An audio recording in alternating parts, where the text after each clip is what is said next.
de sista personerna tar sina platser så passar jag på att hälsa er hjärtligt välkomna till denna otroligt välbesökta kväll. Det känns ju jätteroligt med detta tryck.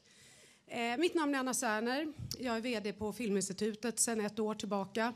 Och när jag kom hit så var min stora ambition att vi skulle öppna upp Filminstitutet och få nya typer av samtal. Jag tycker att vi för alldeles för tråkiga samtal i Sverige. När Socialdemokraterna är ljusblå och Moderaterna är ljusrosa så finns det liksom ingenting kvar att prata om längre, verkar det som.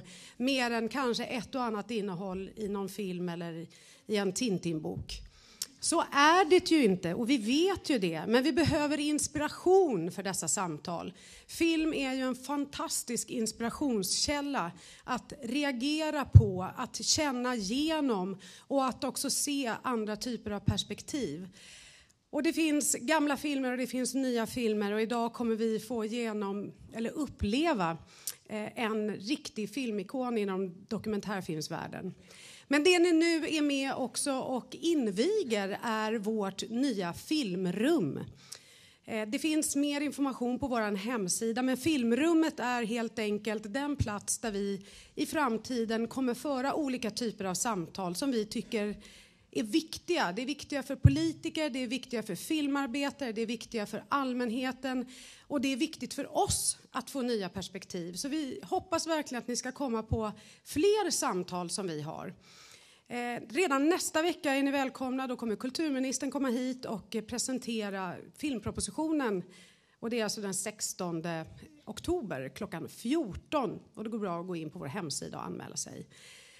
Chef för den här avdelningen, Omvärlden som vi så lämpligt har döpt den till, är Tove Torbjörnsson. Och det är också hon som har tagit initiativet att bjuda in just Germaine. Så en stor applåd till Tove.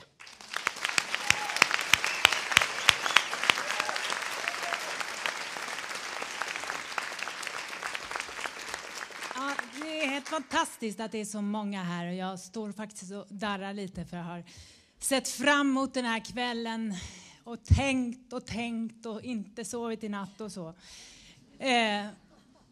Detta rum är föränderligt. Varje gång så kommer det vara det kommer aldrig se likadant ut. Så att det vet ni när ni går, att det här, hur ska det se ut idag? Det är en tanke vi har. Vi har en värld som brinner. Germaine berättade just för mig idag att en ung flicka som heter Malala Yousafzai i Pakistan har blivit skjuten. Vi har väldigt många frågor, och vi gör detta för henne, för alla andra som kämpar för yttrandefrihet och för konstnärlig frihet. Det här rummet är tänkt att ha 4 olika delar: filmpolitik, filmforskning, filmbransch och filmkonst. Och som Anna sa, så nästa gång kommer kulturministern och pratar om filmpropositionen. Sen kommer vi ha ett samtal om producentrollen, regissörsrollen. Vi har lite problem med det ibland, så att det ska bli ett vilt fritt samtal där alla ska få säga sitt. Och sen, de här bilderna påverkar enormt. Vi kommer också nu, det som händer i Syrien, så självklart måste vi också ta upp det i filmrummet och visa otroliga filmer och work in progress där. Och sen kommer vi be oss till Luleå, för filmrummet flyttar på sig. Det kommer vara i Stockholm, hemmaplats här, annars ut i hela landet. Och då i Luleå filmkonvent så kommer vi gå igenom årets filmer och analysera dem, se vad de skildrar, vad de inte skildrar, och det blir en rolig avslut på ett fantastiskt filmarår. Ja, jag ska inte stå och prata för mycket här nu. Men det var massa saker jag skulle säga säkert. Det finns många som har arbetat med detta på Filminstitutet, och det är otroligt roligt samarbete. Det är helt enkelt jättekul. Och ikväll så har vi en helt fantastisk gäst. 2 gäster som är... Det bara sitta med dem är fantastiskt. Så vi välkomnar nu först Carolina Ramqvist.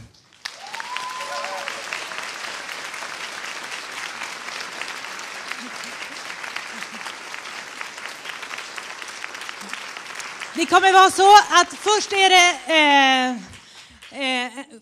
Germaine kommer prata i 45 minuter och sen kommer Carolina och Germaine prata i 45 minuter. Och där finns även plats för frågor. Och baren är öppen sen. Det är en paus, en halvtimme till filmen Town Bloody Hall. Och den kommer nu Germaine att prata om bland annat. Så warm welcome to Germaine Greer.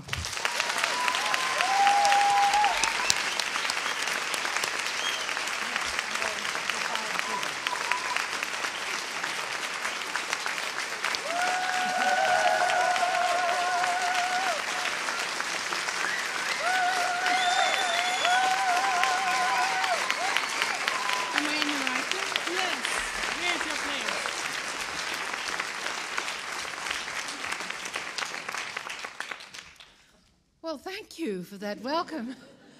Now, what I want to do right now is to tell you a little bit of the backstory of the film. We're talking about 1971. I wrote my book in 1969, The Female Eunuch. It was published in 1970, but it was unpublished still in England because they had no faith in the book. So they didn't print very many copies, and it was out of print on the day of issue. The place where it was really published was the United States. And that became a very big event that I wasn't prepared for. I wanted to think that I might be a writer.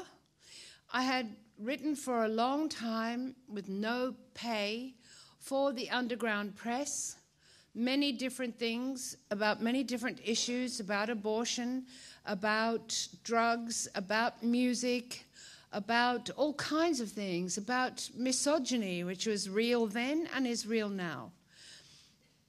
Then the book came out in America and all hell broke loose.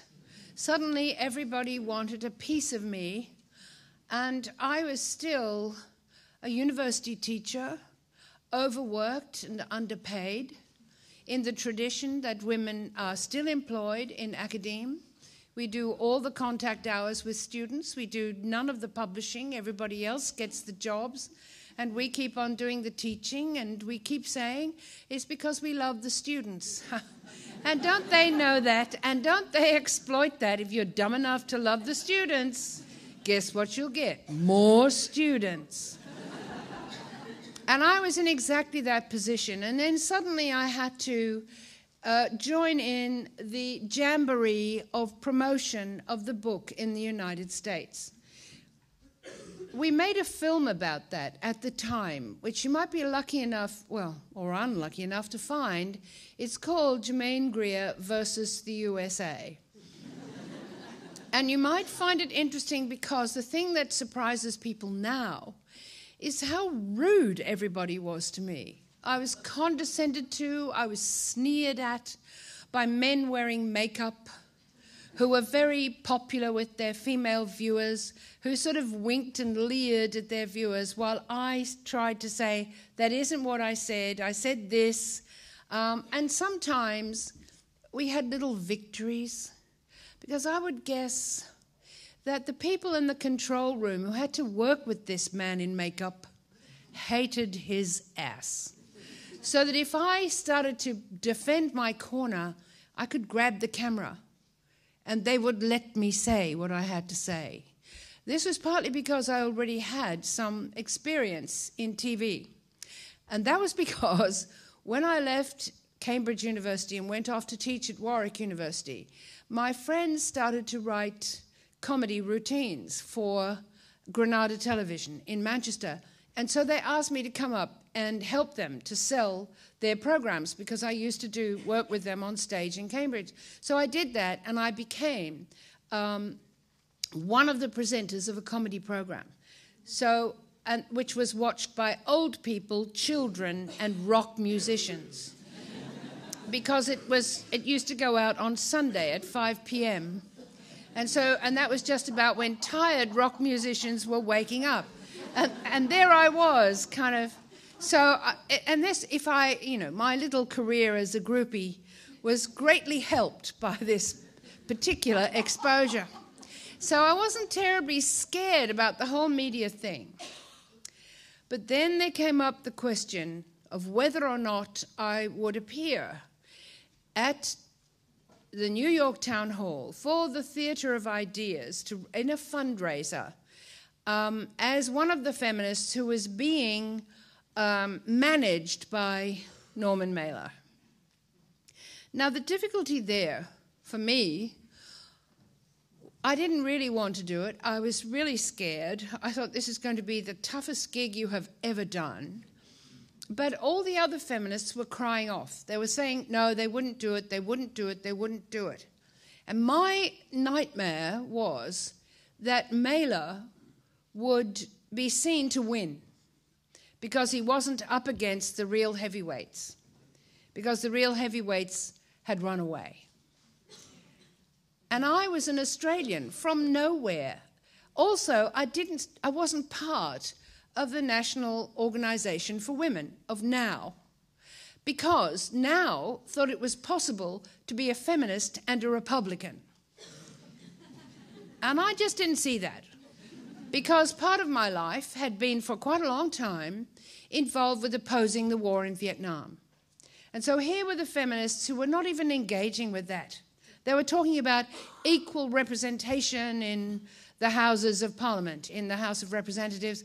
And I was just thinking, well, shit, if it's still the same House of Representatives, you've still got the same limited number of options. Don't even go there. Burn it. Don't join it. So it was, and I can remember a very embarrassing meeting where I was being matronised, I guess I should call it. Patronised if they were men, but matronised because they were women, who said, you know, you're quite a clever girl and we're happy to have you on our side. And I was having to say, but I'm not actually on your side. I don't think it's possible to be a feminist and a Republican, and I don't think you can operate within the system. I think you have to come from outside. Oh, that she'll learn, you know, I was 32, I wasn't 16. But I was condescended to massively. You know, she's just not very realistic. She doesn't understand about the world. And I guess I didn't. But I did know that this was one challenge I couldn't duck. And I'd be lying if I didn't tell you I was scared.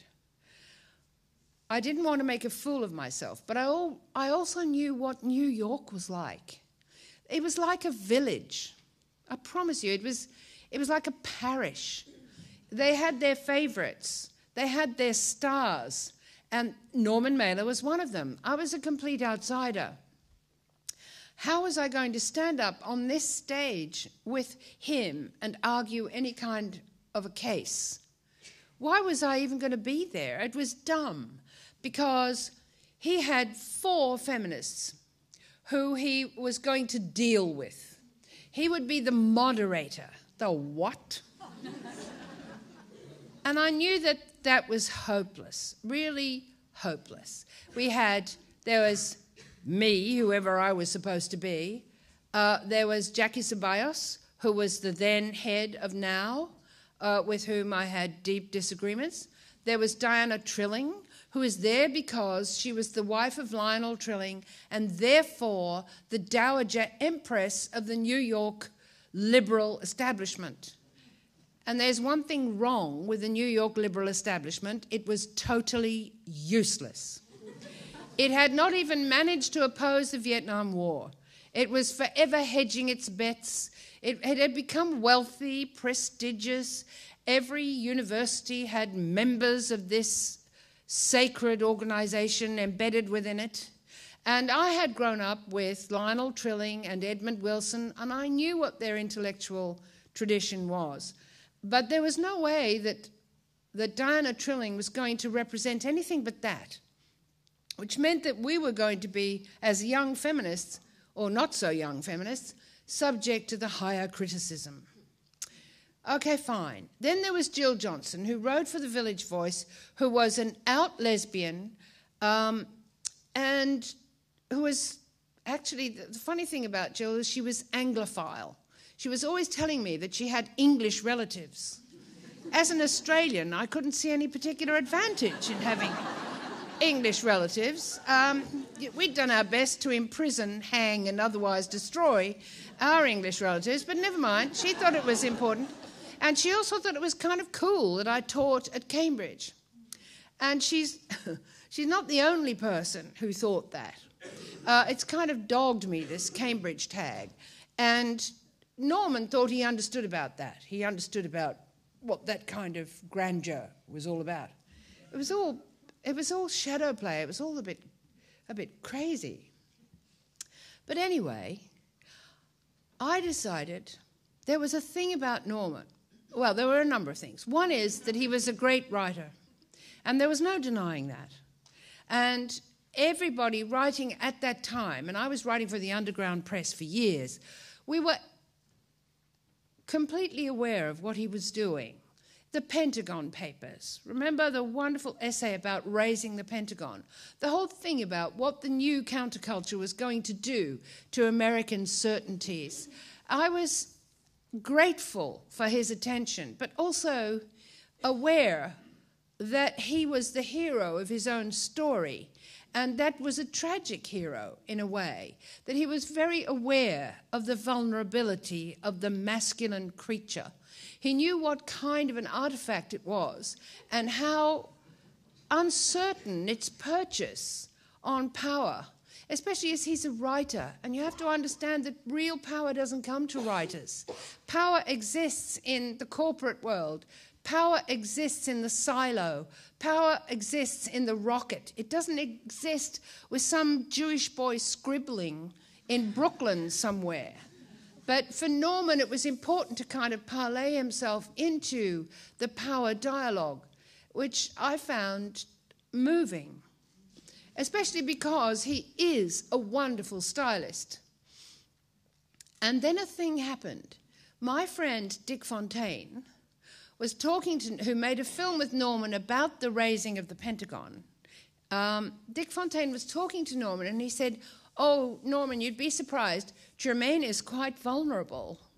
Well, I could slap him for that, but then Norman said, "Of course she's vulnerable. She's a writer." And I thought, Norman Mailer called me a writer. I don't care what anybody else calls me if Norman calls me a writer. But that meant, of course, that I had to engage with him as one writer to another. I had to talk to him about what it's like as a writer, as a woman working in literature, to have these great masculine icons forever parading in front of us, that everything we did was a kind of parody of what they did. They could invent us. They invented endless, unforgettable women characters, but we couldn't invent them. They somehow remained beyond us. They were making the language, and we were copying it. And this, for me, was the toughest thing of all. If I'm talking about liberation, and I've never talked about anything else, I'm not interested in equality, then what I've got to talk about is the freedom of women's creativity. How do we get in touch with our own creativity when really male display causes us to respond? We applaud. We love what men do. Who reads books? Who reads them? Who read Norman? Who loved him? We did. And so it became the daughter's cry to the father. You taught me how to do what I do. I do it as well as I can. Why do you not treat me better? Why do you have to humiliate me all the time? How can I get to you? Maybe I shouldn't even appreciate you, but except that I know that what you do, you partly do for me. So it's one of those shadow boxing things where we're reaching to each other in the dark and missing. And so the speech I made that day, that night, was made to him as the miglior fabbro. I am the journeyman writer. You are the master. And I'm asking you to understand what it's like to never have invented any art form, to only be, it's like inventing a game. Why do women play men's games? Why have they no games of their own? Why do they play soccer? Why don't they invent focker or knocker or some different game where you're not quite so likely to get hurt? I'm trying to think of a version of ice hockey in which you don't get hurt. And of course I can't. But anyway, but the thing was that I was such an innocent. Did I know what was going on? I didn't have a clue. I turned up at the town hall with my heart bouncing in my chest like a frog in a bucket, thinking this could be the most humiliating moment of my life, which has not been short of humiliating moments so far, but this could be the Bobby Dazzler. And I met Norman, who was being photographed and had been made up to be photographed, and getting the idea that, hey, he's the star of this show. Well, not if I can help it, big boy. So then you'll see in the movie what happened.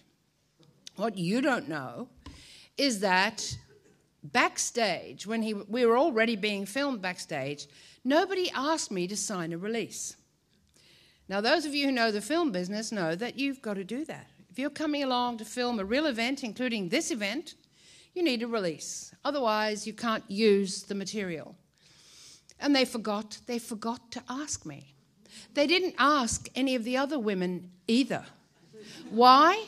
Because we were just stage props for Norman. We weren't really people. We weren't performers.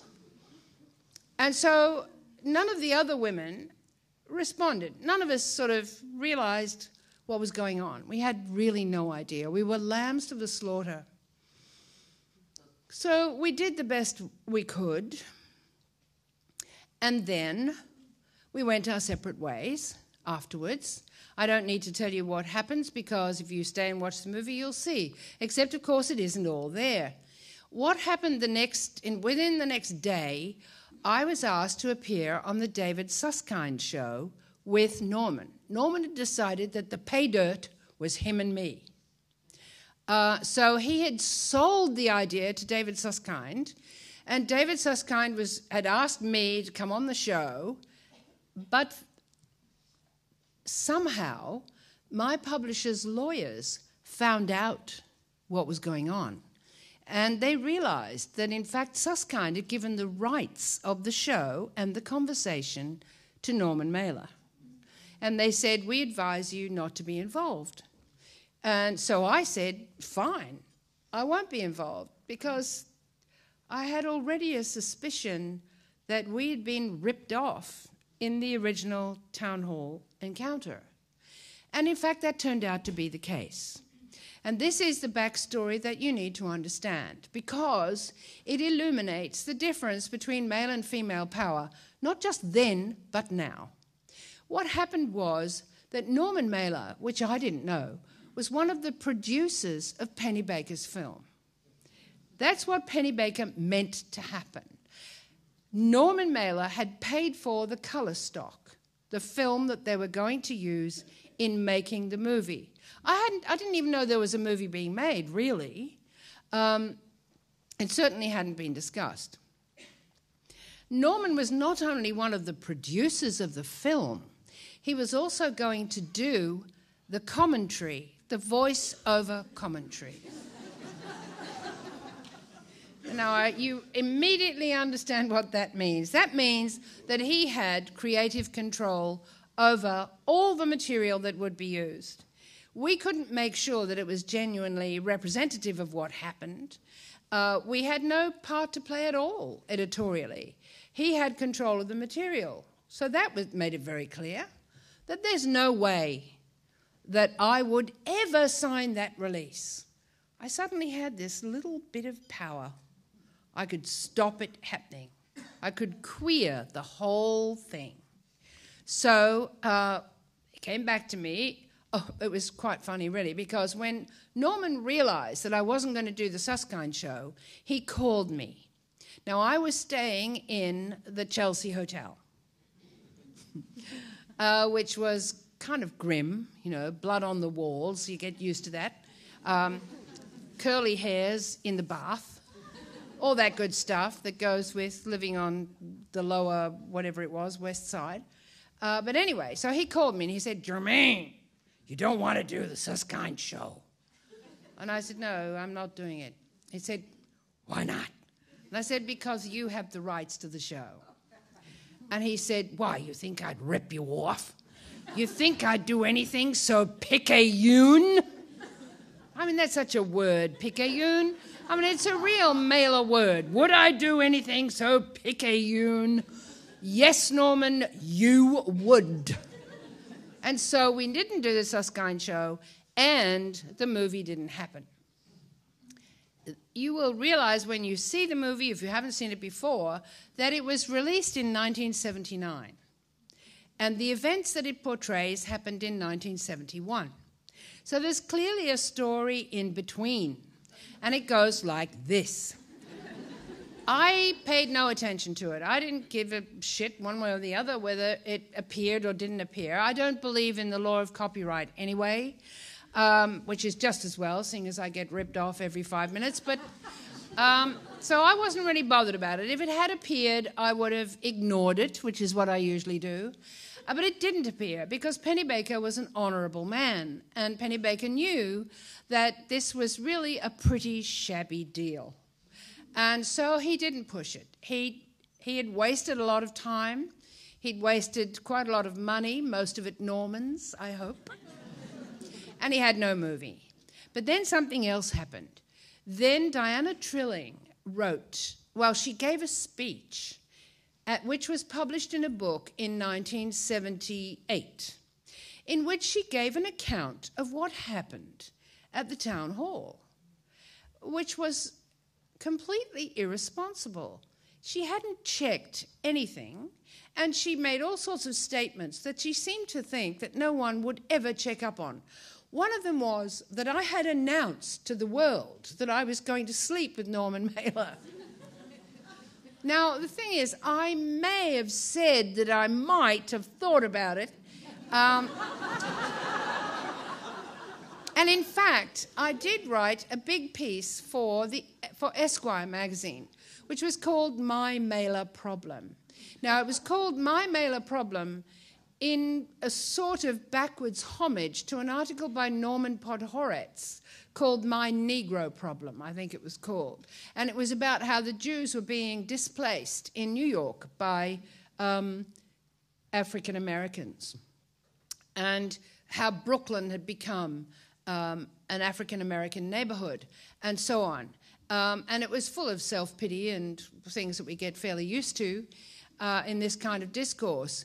And I had deliberately written about Mailer as if it was the same kind of problem. And in it, I've just been rereading it today, and it touches me because it's written in a pastiche of Norman's own style. And it takes the things he was saying about himself in The Prisoner of Sex. Now, you may not remember The Prisoner of Sex, but in The Prisoner of Sex, Mailer dealt with feminism from his own point of view as a beleaguered masculine person who'd always been much more insecure than people thought.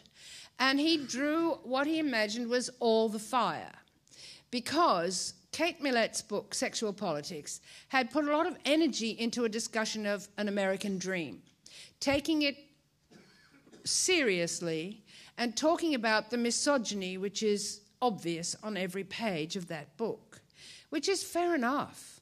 But the thing she didn't quite get was that Mailer knew about his misogyny, and he knew where it came from.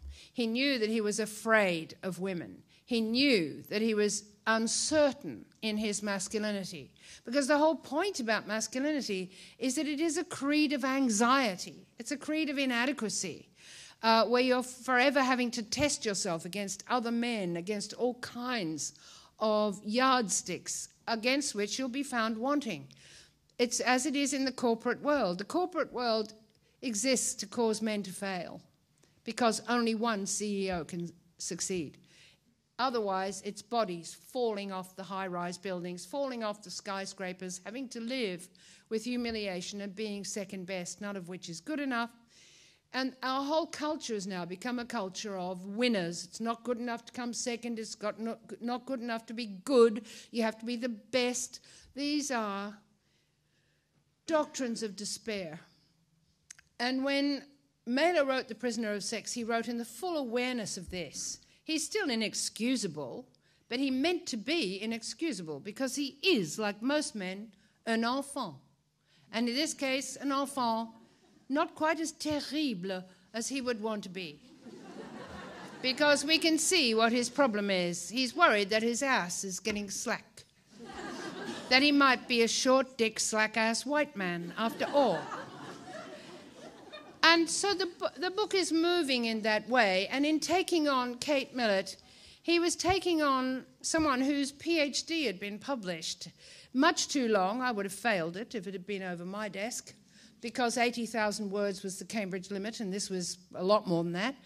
And it was laborious and obvious, and what we would call in Italy primo piano. It took things literally at their face value. Whereas to understand Mailer's peculiarly threatened position, you had to understand that he was being deeply ironic about himself, and that his enduring conception of who he was that he was a failure. Why was he a failure? He was a failure because he was a writer and not Jack Kennedy. That's how dumb that is. But that was the place that he lived in. So what happens is that Mailer pretends that feminism is a literary phenomenon. He doesn't understand that it's actually a struggle between life and death, that it's actually the women that he'd always been surrounded by, the women who dominated his life. He's a typical Jewish boy. His mother stood between him and the light, and he was angry about that and thinking of ways around it, but not able to find a way around it. It was a really much more interesting and complicated encounter. And so what really happened then is that I said, fine, we will now allow the film to go ahead. I'm not even sure if I've ever seen it. I'm not even sure if I would approve of the way it's been edited, because of course it has been edited.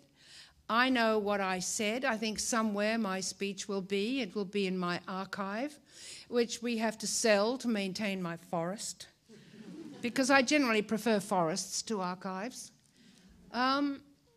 But then you may say, well, how different is the world now than it was then? Well, first of all, remember, it wasn't the world, it was New York. It was the parish pump. And all the people who had a contribution to make, as you will see in the movie, were New York stars. There were Susan Sontag, there were Cynthia Ozick, very clever women. And they made good contributions that were better than the rest of the program, if you ask me. But then there were ridiculous people like Anatole Broyard.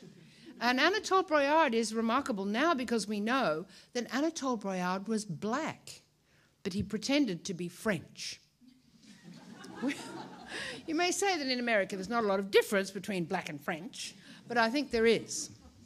And so he stands up and asks the question in this grandstanding, silly, self-aggrandizing way, which made me realize that we were all being ripped off, in a sense. We were all being used as a way of making New York appear to be the center of intellectual activity, which it certainly wasn't. Otherwise, they might have been able to mount a defense of the position that said that the Vietnam War was outrageous, unjustified. You remember the Vietnam War was the war in which Agent Orange was used to destroy the ecology of Vietnam, the biggest ecocide ever carried out in the world. Something like, 90 million tons of herbicide, of Agent Orange, spread over the broadleaf evergreen forest, the Gondwanan forest of Vietnam. Still, it hasn't regrown. It will never regrow. But not only that, we had the inheritance of dioxins in the water table in Vietnam that is causing now a 5th generation of infants to be born with gross limb reduction and limb multiplication anomalies.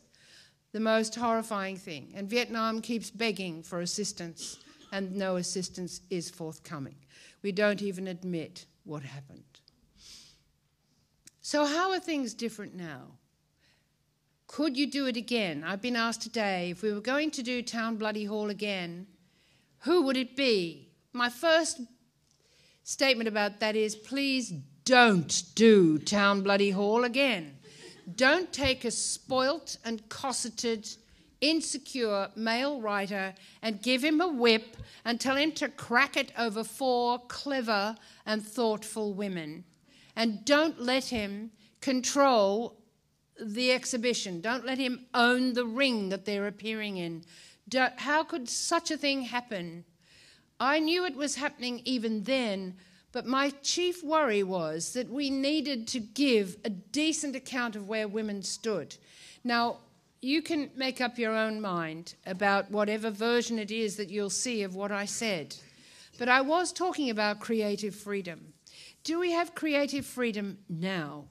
Now, we are here in a building and a culture that is devoted to film. If you actually think about the roles that women play in film, have they got better? Have they got more interesting? You know, I can remember when we had great actresses like Joan Crawford and Bette Davis, whose careers lasted 50 years. Do you think Charlize Theron's career is going to last 50 years? Only if she gets herself rebuilt every 5 minutes. In those days, we could, even with people like Rosalind Russell, funny women, clumsy women, why doesn't Barbra Streisand perform anymore? Because there's no demand for it. The culture has now become even more girlish. The actresses are even thinner. They're even blonder. They're even prettier. And occasionally we have a brown one, but she has to have a body like Barbie. Everybody's body is Barbie. Everybody's body has been modified to be Barbie.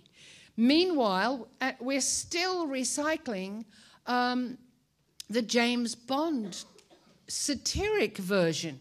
When it first came out, it was a burlesque. We knew it was a joke.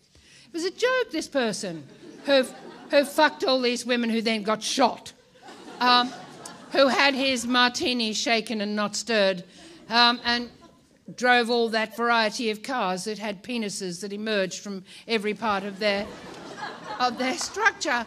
We knew it was a joke then, and yet it's a joke that we're still recycling, and it's not as funny as it was. The levels of irony have disappeared. Is it possible that we're going backwards?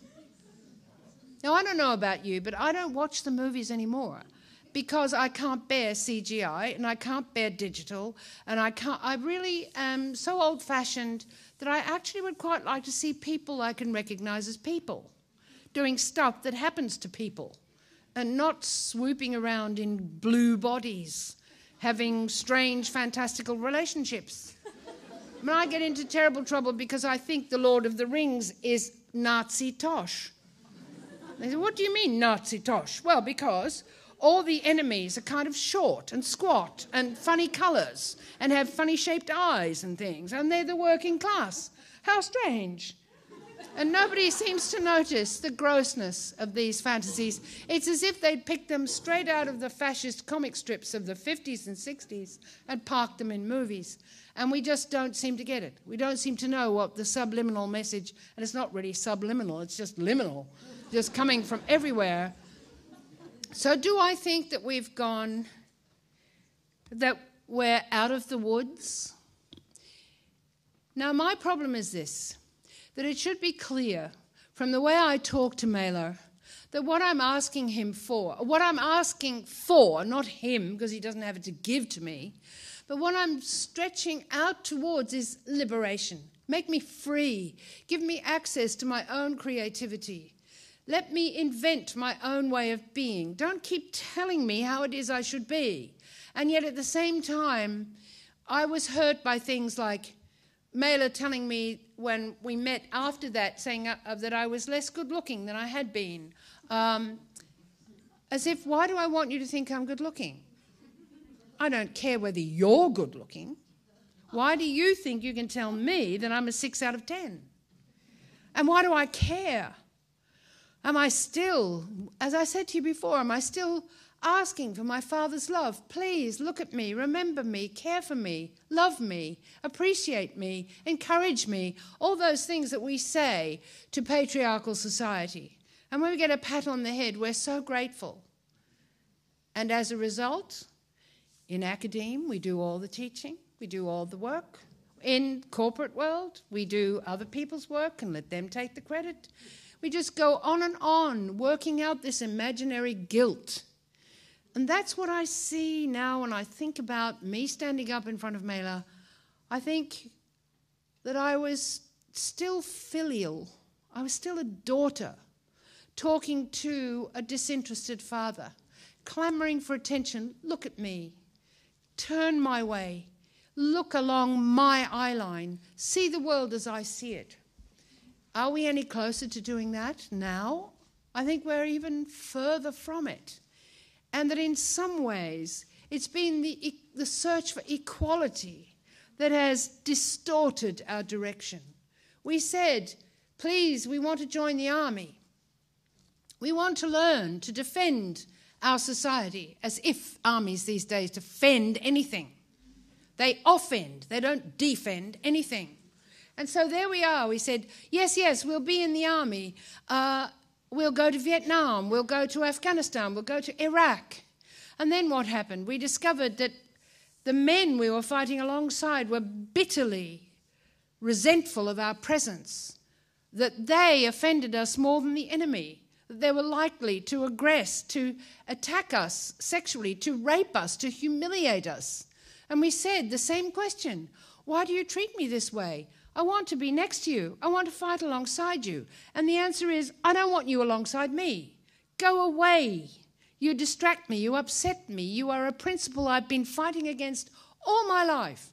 Ever since I was a little boy, I've been trying to get my mother's milk out of me. And here you come and you say that you can live alongside me and live the life I live. I don't want you there.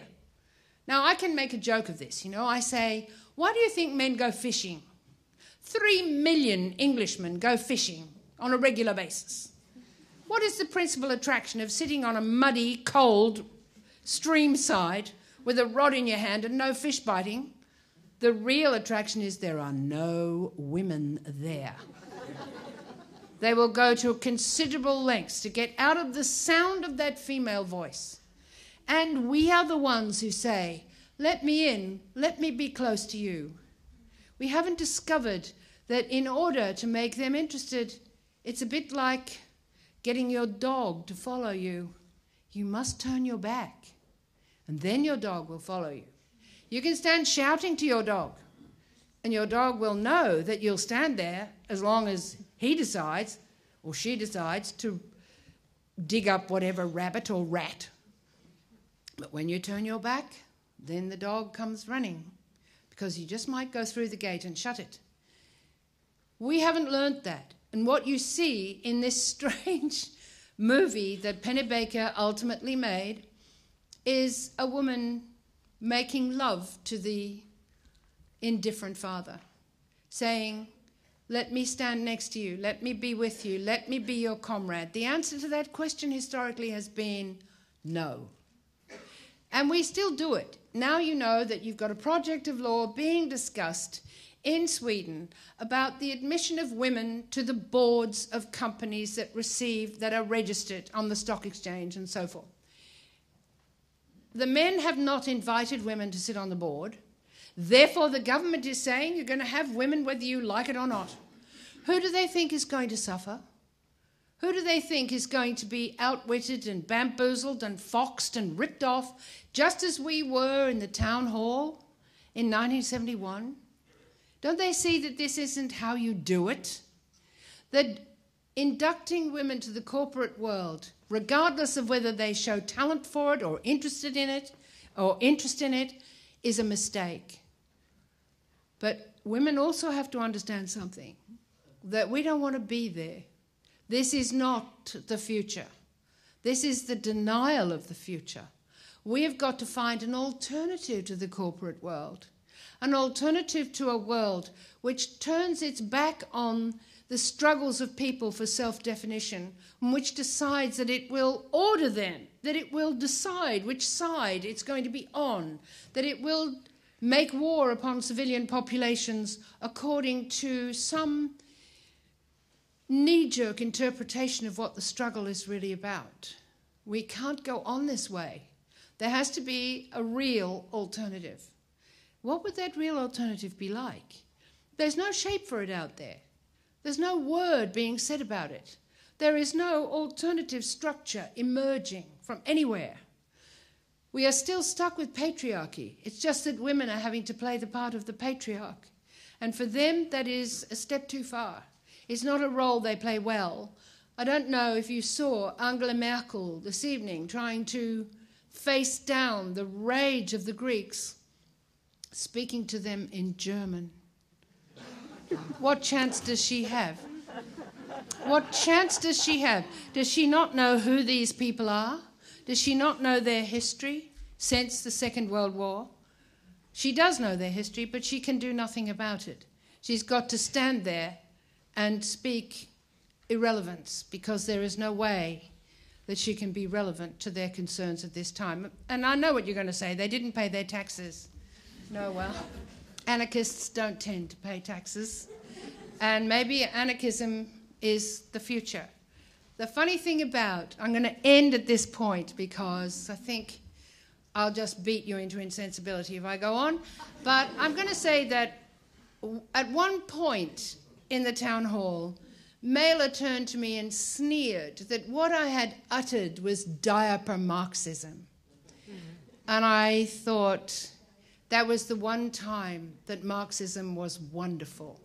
When it was in its childhood, before it was betrayed and became monopoly capitalism, state capitalism, while there was still a notion that we could bring each other forward as a collectivity, while we would leave an idea that we would leave nobody behind, that everybody would be caught up, that was a wonderful moment in the evolution of the political life of the 20th century.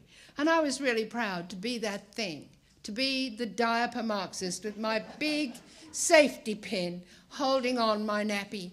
I was proud then, and I'd be proud now. I'm still as naive and stupid as I was then. But I'm now so old that nobody cares. And so the situation now is that I wait for someone else to take over. I mean, I've abdicated a long time ago this job of being a prophet of doom to the masculine hierarchy. But now we're in a really serious situation, and we should know that right now. The next great feminist, supposing I consider myself to be a great feminist, the next great feminist will emerge from the Islamic world, because for her it will be a question of life and death. And she will probably lose in that first go-round. So the next great feminist will probably be a martyr. And it will be so different, because one of the things that we have to fight against now is that Western feminism is associated with the United States, which is associated with prostitution, which is associated with pornography, and the entire Muslim world is rotten with Western pornography. And so we cannot be surprised when Islamic women vote against feminism and vote for Sharia law. So you may ask, have we gone 2 steps forward and 1 step back? Or have we gone 1 step forward and 2 steps back? I don't know the answer to that question, but I dearly pray and hope that there are many young women who are asking that question and who will keep on going until they get an answer. But I am not gifted with second sight. I can't see where the answer will come from. So in a way, Town Bloody Hall was a little triumph, a little moment where women got to say their thing, even though they were being ripped off while they said it. But now we're in a much more serious situation, and we are going to have to adopt quite serious and sophisticated techniques if feminism is to survive in any recognizable form at all. Thank you.